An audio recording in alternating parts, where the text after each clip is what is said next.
Former Democrat Tulsi Gabbard has officially endorsed Republican presidential nominee Donald Trump in the 2024 presidential race yesterday.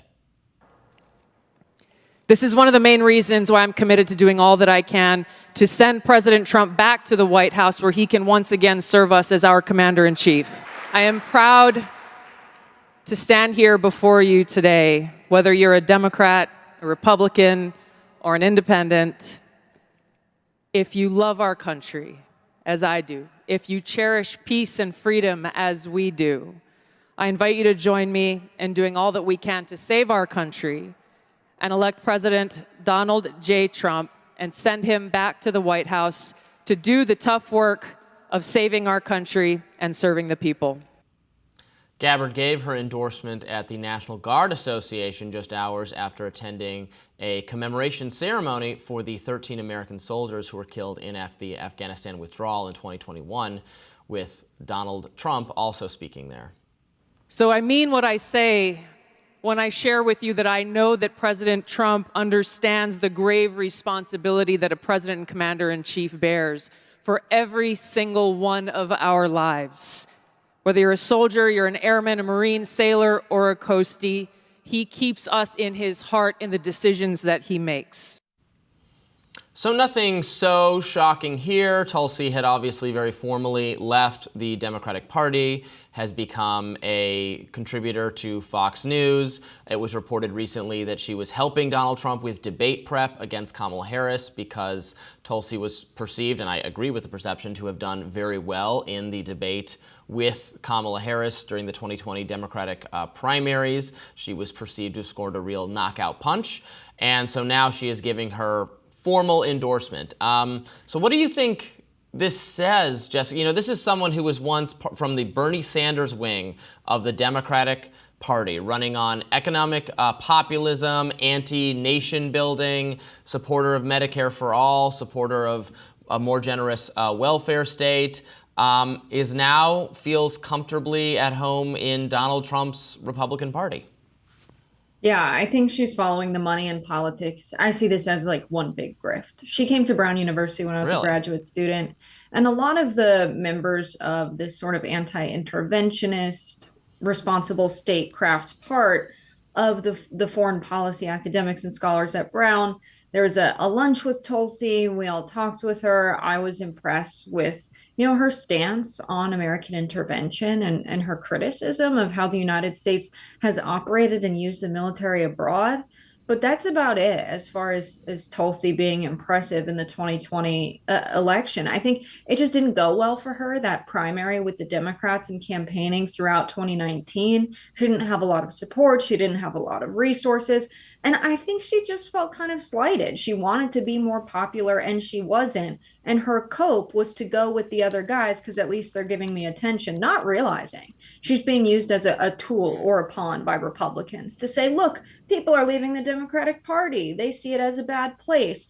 And so they really just fed into her emotional and financial backlash of the 2019 primary. I think that's all this is. This is a woman who's coping with a failed presidential campaign and trying to find a career and a pathway in American politics. And she found one that's seemingly lucrative and giving her attention. So she got what she wanted. I mean, she performed no worse in her presidential bid than Kamala Harris, right? I think she did. She outlasted Kamala Harris in the race. But she performed worse. I don't know if that's, I think she actually got less votes and less money. What other metric is there? She actually won a delegate, unlike Kamala Harris. Well, because she stayed in the race. I mean, that's what she I'm still saying. Got less votes and brought in less money. I think it's utterly farcical farcical to say that Kamala Harris had a higher base of supporters. I mean, maybe Kamala Harris had more elite backing and thus more fundraising. She had more supporters on the ground. No. Yes. Robbie, yes, she did. That's an objective truth. She dropped out because she was losing. Because Kamala Harris dropped out, she was polling worse than Andrew Yang in her own state. There was no genuine base of support for Kamala Harris whatsoever. Tulsi Gabbard scored a knockout. I'm not pretending that Tulsi Gabbard was going to, win the Democratic primaries in a landslide or something. What she found out is that the establishment anti-elite message that was so important to her as a former populist from the Bernie mold does actually not have enough influence within the Democratic Party, which is why she has left it, and she thinks the Republican Party is a better home for her. Tulsi Gabbard, throughout the entire 2020 race, was polling at 1% or less. She objectively had a smaller base of support than Kamala Harris did. She had less organizers on the ground, she had less money in her war chest, and she got less votes. That's what we're talking about here. It doesn't really matter how bad Kamala Harris did. Tulsi Gabbard did worse, and that's what we're talking about. But listen, I think the right making a big deal of Tulsi Gabbard, it's similar to how, the left, or rather, I should say liberals, talk about things like the Lincoln Project, and they have, Adam Kinzinger come up and give a speech at the DNC. They like when people defect. It's just that, Tulsi's the only real prominent defector from the Democrats to Trump. And I think it's because of how embarrassingly bad she did in the Democratic primary there for the 2020 race throughout. Again, but I have to agree. Kamala Harris dropped out before any of the voting in 2020, and one of the reasons she dropped out was a lack of funding. So it's not like, again, it's not.